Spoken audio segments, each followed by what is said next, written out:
Principles for Success, an ultra mini-series adventure in 30 minutes and in 8 episodes. Episode 1, The Call to Adventure. Before we begin, let me just establish the fact that I don't know much relative to what I need to know. Whatever success I've had in life has more to do with my knowing how to deal with my not knowing than anything I know. That I should be telling other people what to do sounds kind of presumptuous to me, but I'm going to do it because I believe that the principles that have made me successful could help others achieve their own goals. I'm now at a stage in my own life in which it is much more important to me to pass along what I've learned about how to be successful than to seek more success for myself. What you choose to do with these principles is up to you. You have to be an independent thinker because only you can develop your own principles based on your own values. This brings me to my first and most fundamental principle, which is that you need to think for yourself about what is true. So let's get started. Early on, I discovered I needed principles. Principles are smart ways for handling things that happen over and over again in similar situations. There are principles for everything, from skiing to parenting to cooking, and so on. I'm going to share some of my most important overarching life principles that influence how we approach everything that we do. I didn't start out with principles. I acquired them over a lifetime of experiences, mostly from making mistakes and reflecting on them. My life principles are simple, but they're not complete. I still struggle to make the best decisions, and I still make mistakes and learn new principles all the time. This is the reality. At the beginning, I needed to escape the conventions that surrounded me, which meant that I needed to think for myself. Unless you want to have a life that is directed by others, you need to decide for yourself what to do, and you need to have the courage to do it. But I didn't know that at first. I only learned that from going on my adventure. Looking back on my own journey, I now see that time is like a river that carries us forward into encounters with reality that require us to make decisions. We can't stop our movement down this river, and we can't avoid the encounters. We can only approach them in the best possible way. In your lifetime, you will face millions of decisions. The quality of your decisions will determine the quality of your life. Over the course of my lifetime, the most valuable things I've learned were the results of mistakes I reflected on to help form principles so I wouldn't make the same mistakes again. These principles took me from being a very ordinary middle-class kid from Long Island to becoming very successful as judged by conventional measures. They also gave me the meaningful work and meaningful relationships that I value even more than these conventional successes. People often ask me how I did it. I can assure you it wasn't because of my uniqueness as a person. It was the result of a unique approach to life I believe almost anybody can adopt. It starts with embracing reality and dealing with it. The path you take in life is your most important decision. In my case, I wanted my life to be great, and I feared boredom and mediocrity more than I feared failure. Since I didn't start out with money, and I didn't need much more than a bed to sleep in and food to eat, I could skew my decisions to pursue my adventures. So ever since I was a kid, I ran after the things I wanted, crashed, got up and ran again, and crashed again, and each time I crashed, I learned something, got better, and crashed less. By doing that over and over again, I learned to love this process, even the crashing part of it. Through it, I encountered reality, and I learned how to deal with it, which inspired another one of my most fundamental principles, which is that truth is the essential foundation for producing good outcomes. By truth, I don't mean anything more than the way the world works. I believe that we were given the laws of reality by nature. Humans didn't create them, but we can use them to foster our own evolution and achieve our goals. Realizing that made me a hyper-realist. By which I mean I became someone who has discovered the great rewards of deeply understanding, accepting, and working with reality as it is and not as I wish it would be. When I say I'm a hyper-realist, people sometimes think I'm saying that dreams can't come true. That's absolutely not true. Without pursuing dreams, life is mundane.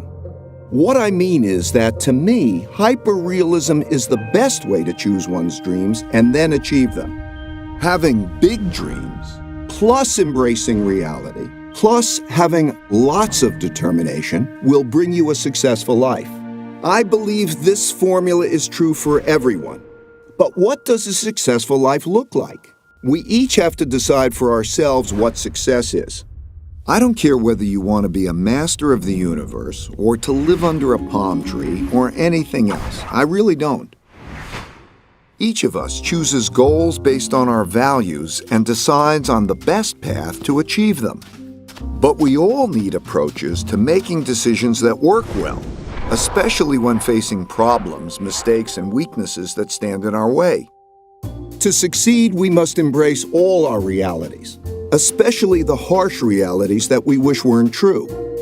At first, looking at these harsh realities caused me a lot of pain, but I learned that this pain was just psychological and that my seeing things differently made all the difference. I came to view problems like puzzles that would reward me if I could solve them. They would help me deal with the problem at hand, and they would give me principles for dealing with similar problems in the future.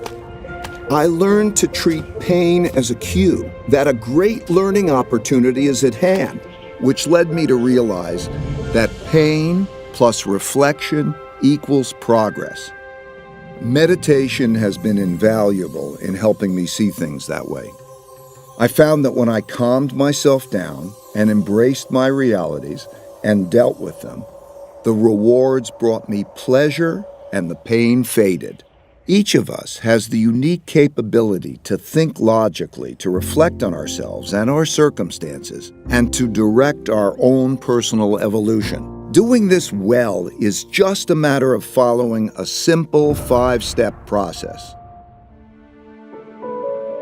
We've discussed how important it is to reflect carefully after experiencing pain. When I did this, I was usually able to discover principles that would prevent me from repeating the same mistakes in the future. And I could see that being successful simply consisted of 5 steps. Step 1 is to know your goals and run after them. What is best for you depends on your nature, so you need to really understand yourself and know what you want to achieve in life. Step 2 is to encounter the problems that stand in the way of getting to your goals. These problems are typically painful. If handled badly, some of them can lead to your ruin. But to evolve, you need to identify those problems and not tolerate them. Step 3 is to diagnose these problems to get at their root causes. Don't jump too quickly to solutions. Take a step back and reflect in order to really distinguish the symptoms from the disease. Step 4 is to design a plan to eliminate the problems. This is where you will determine what you need to do to get around them. And step 5 is to execute those designs, pushing yourself to do what's needed to progress toward your goal. A successful life essentially consists of doing these 5 steps over and over again. This is your personal evolution, and you see this process everywhere. It's just a law of nature. Think of any product, any organization, or any person you know, and you will see that this is true for them. Evolution is simply a process of either adapting or dying. Conceptually, it looks just like the 5-step process I've described. As you push through this often painful process, you'll naturally ascend to higher and higher levels of success. I found that when I did it better, my struggling never became easier, because the more capable I became, the greater the challenges I would take on. Because different people are strong and weak at different things, most people can't do all 5 steps well. Not facing this reality means you could stretch further than you should. And as the heights get greater, your falls could also be greater. Sometimes terrible things happen to all of us in life. They can ruin us, or they can profoundly improve us, depending on how we handle them. Something like this happened to me in 1982. We progress forward until we encounter setbacks. Whether or not we get out of them and continue forward or spiral downward depends on whether or not we're willing to face the failure objectively and make the right decisions to turn the loop upward again. Something terrible happened to me in 1982 when I bet everything on a depression that never came. The period between 1979 and 1982 was one of extreme turbulence for the global economy, the markets, and for me. And I believe that the U.S. economy, with the world economy tied to it, was headed toward a catastrophe. This view was extremely controversial. I wanted the great upside and very publicly took a big risk and was wrong, dead wrong. After a delay, the stock market began a big bull market that lasted 18 years, and the U.S. economy enjoyed the greatest growth period in its history. This experience was like a blow to my head with a baseball bat. I had to cut my losses so that my company, Bridgewater, was left with one employee. Me. I was so broke I had to borrow $4,000 from my dad to pay my bills. But even worse was having to let go the people I cared so much about.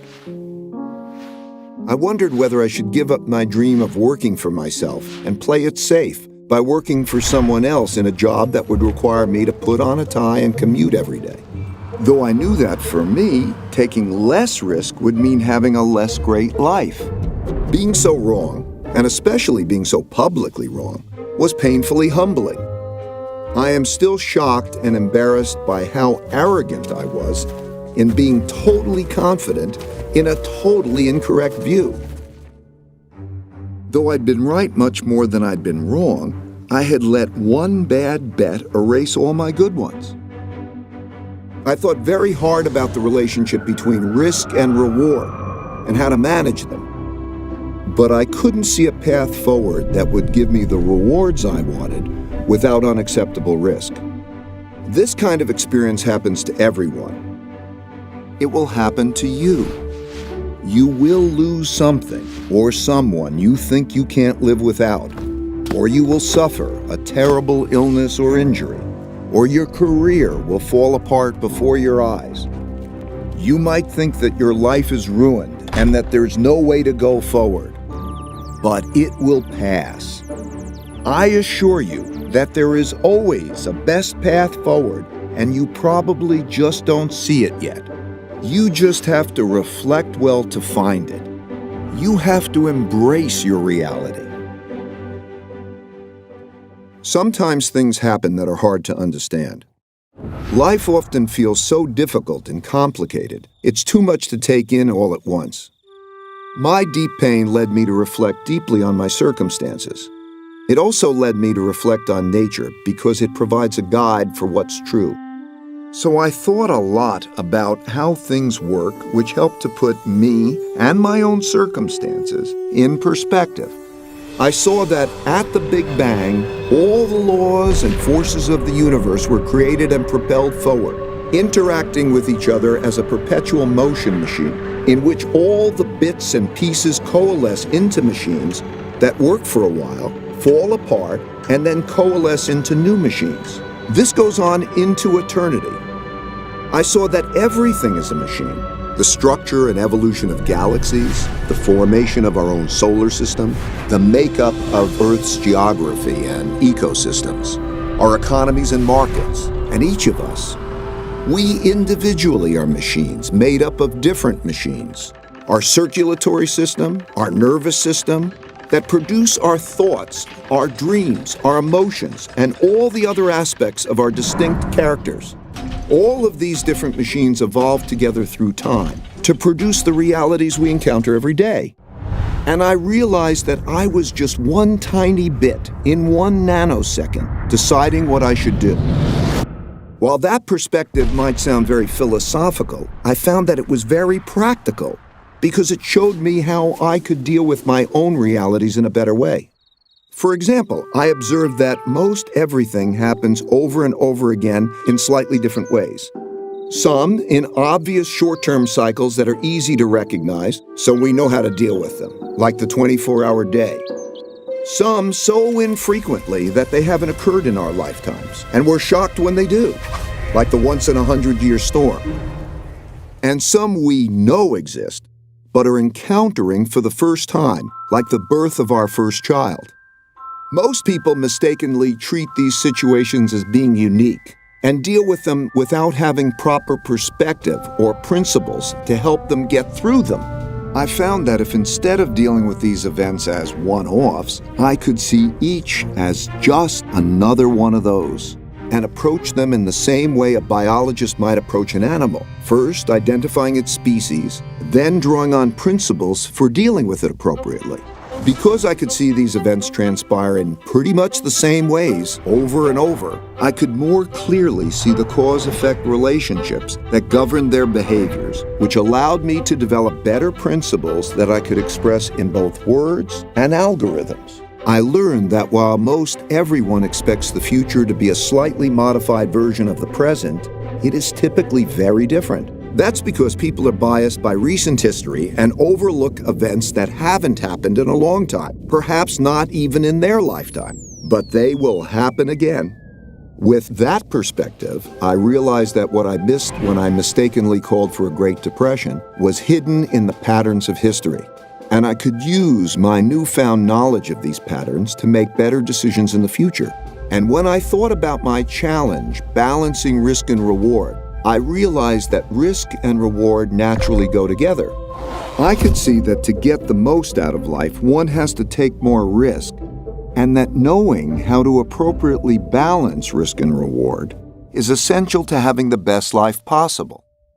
Imagine you are faced with the choice of having a safe, boring life if you stay where you are, or having a fabulous one if you take the risk of successfully crossing a dangerous jungle. That is essentially the choice we all face. For me, the choice was clear, but that doesn't mean the path forward was without challenges. I still needed to face two big barriers that we all must face. I can't tell you which path in life is best for you because I don't know how important it is for you to achieve big goals relative to how important it is for you to avoid the pains required to get them. This is the courage I spoke of earlier, and we each have to feel these things out for ourselves. After my big mistake in calling for a depression, I had come to one of life's forks in the road, as we all do. If I made the choice to take a normal job and play it safe, I would have ended up with a very different life than the one I had.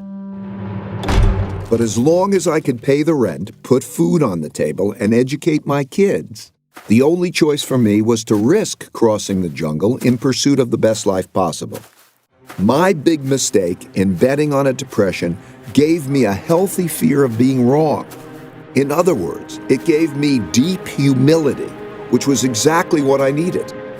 At the same time, it didn't stop me from aggressively going after the things I wanted. To succeed, I needed to see more than I alone could see. But standing in my way of doing that were the two biggest barriers everyone faces: our ego and blind spot barriers.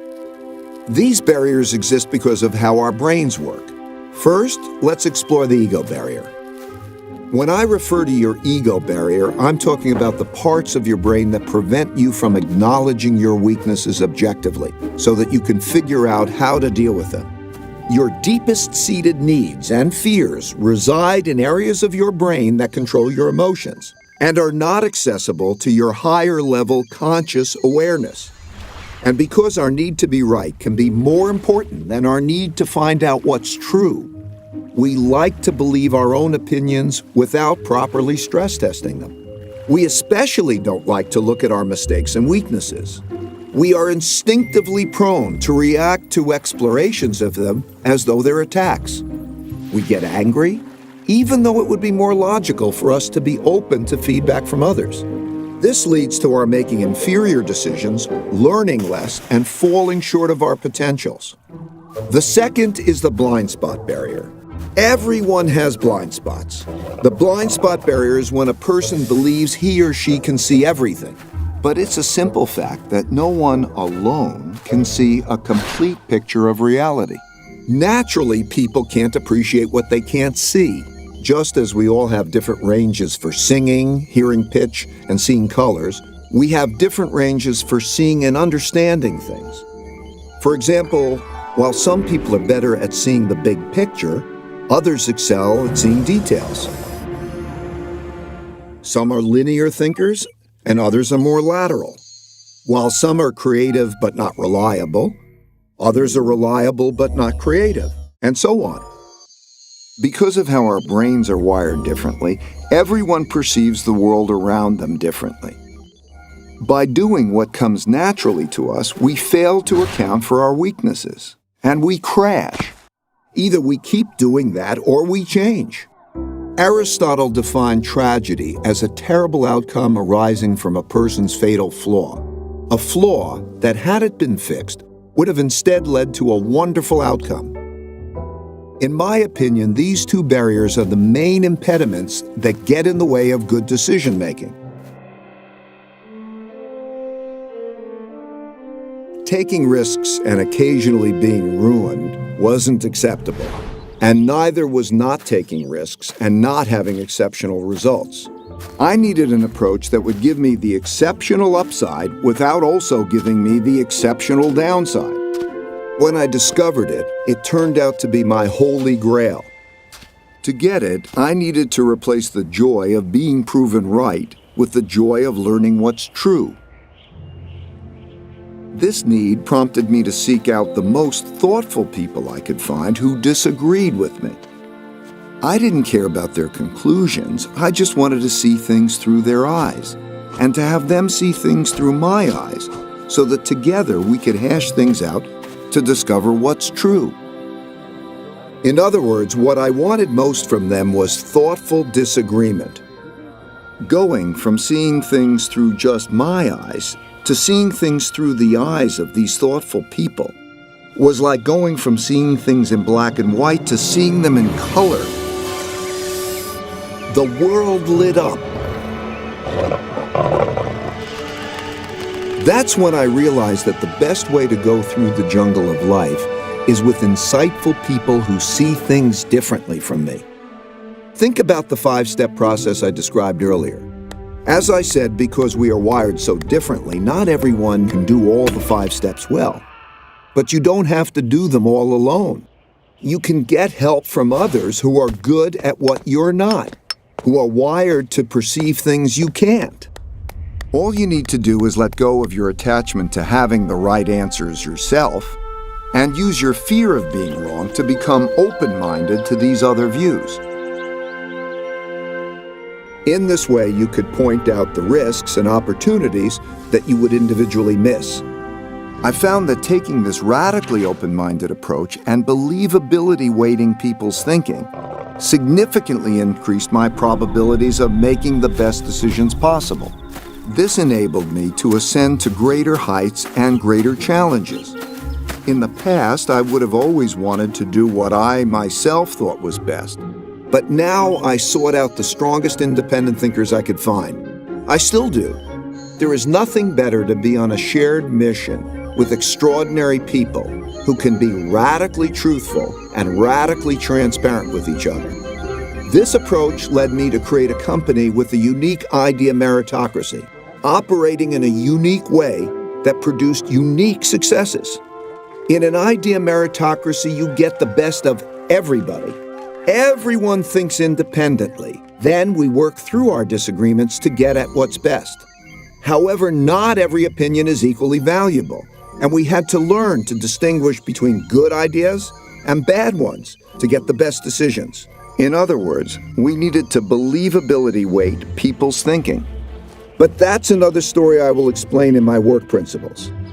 Right now, there are many wonderful opportunities and dangerous risks surrounding you that you don't see. If you saw them, free of the distortions produced by your ego or your blind spots, you would be able to deal with them more effectively. If you could acquire this ability, and with practice you can, you will radically improve your life. So far, I described how I learned to confront my own realities, my problems, my mistakes and weaknesses, and how I surrounded myself with others who could do things better than I could. This was the most effective way I discovered for making great decisions. This is not the normal way of being, but through this approach, I became very successful. And being successful enabled me to meet extraordinarily successful people and see how they think. I've discovered that their journeys were similar to mine. You might not know it, but they all struggle, and they all have weaknesses, that they all get around by working with people who see risks and opportunities that they would miss. Over time, I learned that by nature, most people's greatest strengths are also connected to their most significant weaknesses. And striving hard for big things is bound to lead you to painful falls. It's just part of the process. Such setbacks will test you. They sort people. Some think hard about what caused their setbacks, learn lessons, and continue progressing toward their goals, while others decide that this game is not for them and get off the field. I've come to realize that success is not a matter of attaining one's goals. I found that when I reached each new higher level of success, I rarely remained satisfied. The things we are striving for are just the bait. Struggling to get them forces us to evolve, and it is this struggle toward personal evolution with others that is the reward. I no longer wanted to get across the jungle, but instead wanted to find greater and greater challenges to go after. Surrounded by great people, working together on a shared journey. Eventually, the success of the mission and the well-being of the people alongside me became more important than my own success. I also started to see beyond myself and wanted others to be successful when I'm no longer here. I realize that if I fail to do that, I will be a failure. I struggle with this now. We all struggle with different things at different times, until we either choose to give up or until we die and become part of the larger evolutionary story. This is how all machines work and are recycled through time. When a machine breaks down, its parts go back into the system to become parts of new machines that also evolve through time. Sometimes this makes us sad because we become very attached to our machines. But if you look at it from the higher level, it's really beautiful to observe how the machine of evolution works. Now you must decide for yourself how you will evolve. Forget about where these principles came from. Just assess whether or not they are useful to you and evolve them to suit your own needs. As with all of life's decisions, what you do with them is ultimately up to you. My only hope for you is that you have the courage to struggle and evolve well to make your life as great as it can be. Thank you and goodbye.